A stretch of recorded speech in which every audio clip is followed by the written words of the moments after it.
A ver, tenemos el lago navegable más alto del mundo, tenemos el desierto de sal más grande del mundo, el Titicaca, el lago, el desierto de sal, el de Uyuni, y tenemos además el área protegida más grande del mundo, el Madidi, entre otras cosas. Apenas le menciono cositas para introducción. Hoy vamos a hablar de todas esas cosas maravillosas que tiene nuestro país y por las que tenemos que estar tremendamente orgullosos.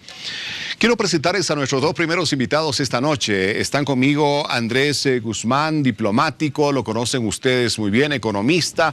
Andrés, ya casi casero de Hora 23. Qué gusto tenerte nuevamente en el programa. Bienvenido. Gracias, Víctor Hugo. Buenas noches, un gusto estar acá nuevamente. No, por favor, ya nos vas a ayudar a entender un poquito lo que ha estado pasando en las últimas horas con un Muñoz bastante encendido, canciller chileno, que ha dicho algunas cositas inapropiadas, un alcalde de Calama que ha dicho otras cositas que no nos gustan, así que se pone interesante con Andrés esta charla. Y quiero presentarles también a Luis Salamanca. Luis Salamanca es sociólogo, abogado. Luis, qué gusto tenerte en Hora 23. Buenas noches. Buenas noches, un gusto estar de nuevo en el programa. No, qué gusto tenerlos ustedes nuevamente con nosotros. Bueno, a ver, Bolivia, 191 años, ¿cómo se nos hincha el pecho, verdad? Cuando hablamos de nuestro país. Y es que, claro, lo que siempre digo, o sea, podemos tener muchos problemas, como en La Paz, marchas de protesta, qué sé yo, que en Santa Cruz los coches corren demasiado fuerte, que esto, que el otro, problemas de los vientos, podemos tener cualquier tipo de problemas, pero lo más hermoso que tenemos los bolivianos es que esta tierra es nuestra y podemos sentirnos orgullosos donde estemos. No tenemos que ser como extranjeros en otro lugar ansiando retornar a nuestro país o sintiéndonos completamente ajenos a otras realidades. El sueño del ser humano no es irse lejos para ser feliz. El sueño del ser humano que realmente se compromete con lo suyo tiene que ser quedarse en su tierra y darlo todo para realmente conseguir esa felicidad. A ver, quiero comenzar contigo, Luis, como sociólogo que tú eres. Hagamos una radiografía del boliviano. ¿Cómo somos los bolivianos? A ver, tenemos que empezar entendiendo que estamos en 191 años de evolución social de nuestro país, de nuestra gente, una evolución que hemos tenido, si bien hemos tenido crecimientos en temas tecnológicos, medicina, temas jurídicos, temas donde efectivamente tenemos nuevas normativas que nos ayudan en la sociedad, pero sin embargo hay un carácter, una esencia del boliviano que aún se mantiene, que es ese carácter de conservador. El boliviano hasta el momento mantiene ese carácter sumiso, una personalidad donde frente a los extranjeros todavía un poquito tenemos un exceso de respeto. Pasa en lo que es la política, pasa en lo que es el mismo deporte, pasa en diferentes sectores sociales en los que el individuo se encuentra, el boliviano se encuentra cumpliendo su rol social. Y lamentablemente ese es el pequeño factor que todavía tenemos que cambiar, ese carácter que nosotros tenemos de humildad, de sencillez, donde dejamos que pasen todavía encima de nosotros generalmente las personas. Y esto me voy en el ámbito extranjero principalmente.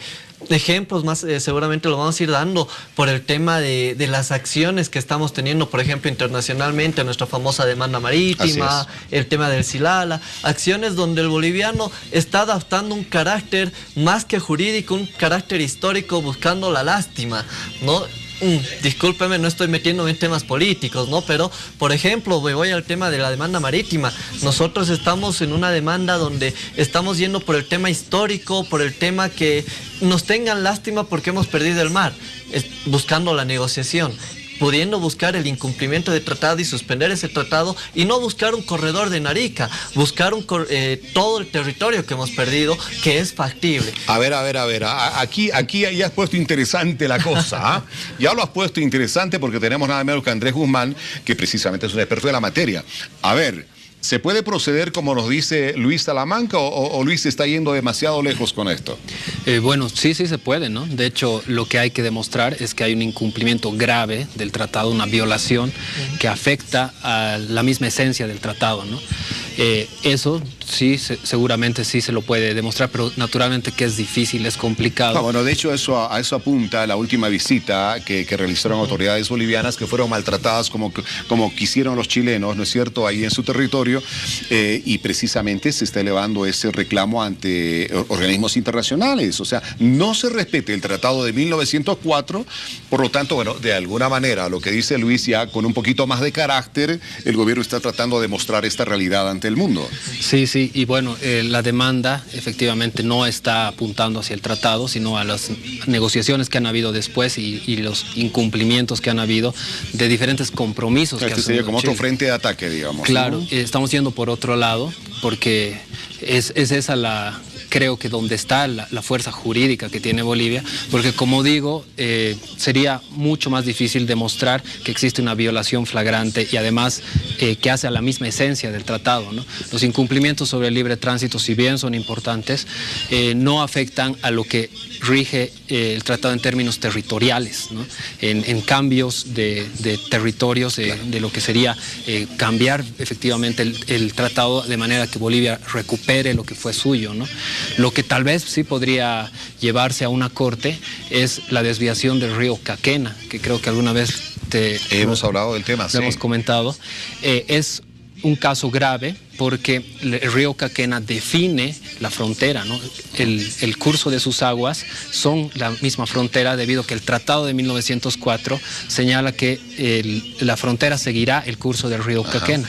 Y Chile ha desviado este río, entonces ha alterado unilateralmente la frontera y eso obviamente es un incumplimiento grave al tratado que efectivamente podría ser utilizado de esa manera, ¿no? Perfecto. Ahora llegar al punto de que se deje se termine el tratado sería difícil, ¿no? Complicado, muy es complicado. Pero sí, yo coincido mucho con Luis en el tema de que a los bolivianos nos falta un poquito más de agresividad, de carácter. Sí. Somos muy humildes, ¿no es cierto? Vienen los extranjeros y la pasan rebomba, porque evidentemente acá nosotros tenemos un carácter tan abierto, tan amplio y hasta cierto grado sumiso ante el extranjero, que definitivamente vienen y con el carácter que tienen ya más impulsivo, más centradores, ¿no es cierto? Son demasiado respetuosos. No, exacto. Y nosotros, bueno, pase, por favor.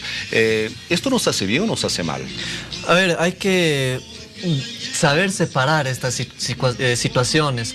Lamentablemente no adecuamos el respeto que nosotros podemos dar al extranjero en este caso, porque llegamos al exceso de respeto. Llegamos a un exceso de respeto donde valoramos más a la persona de afuera que al de adentro. Nos vamos a instituciones privadas, por ejemplo. Hoy en día ya está disminuyendo lo que es en la tasa de empleo del extranjero. Generalmente uno presenta el currículum, incluso de estudio en el extranjero, tiene más valor que el mismo estudio. Hablemos un estudio jurídico, especialista en materia jurídica, en derecho civil internacional o penal internacional, hecho en una universidad en el extranjero, tiene más valor que haber hecho el mismo curso aquí en Bolivia, pero es una universidad boliviana, le da más valor a la universidad extranjera, siendo que es el mismo curso. Entonces, yo creo que esto va por el tema del exceso de respeto que se da al extranjero, porque el boliviano tiene ese carácter, esa condición de valorar un poco más o creer que hay personas que están por encima de nosotros, porque nos hemos llenado la cabeza de ese estereotipo de como somos un país tercermundista, un país subdesarrollado, nosotros no tenemos que crecer, más al contrario, nosotros tenemos que buscar ese desarrollo, llegar a ser un país grande con todas las alternativas que se puede. Hace un momento señalaba justamente que no hay pruebas, por ejemplo, en la demanda marítima para demostrar el tema de incumplimiento. Hay pruebas que se presentaron, pero el boliviano no está ejecutando, no queremos ejecutar manifiestos de carga internacional, cartas de porte, aplicación que Chile en frontera está aplicando la TIC en lugar de aplicar la ley, el tratado de 1904, pruebas fehacientes, pruebas plenas que en su momento incluso han sido presentadas en Diremar. Pero ¿qué es lo que pasa? Ese carácter del boliviano, el orgullo del boliviano que nos lleva justamente a poder tratar de buscar otras alternativas.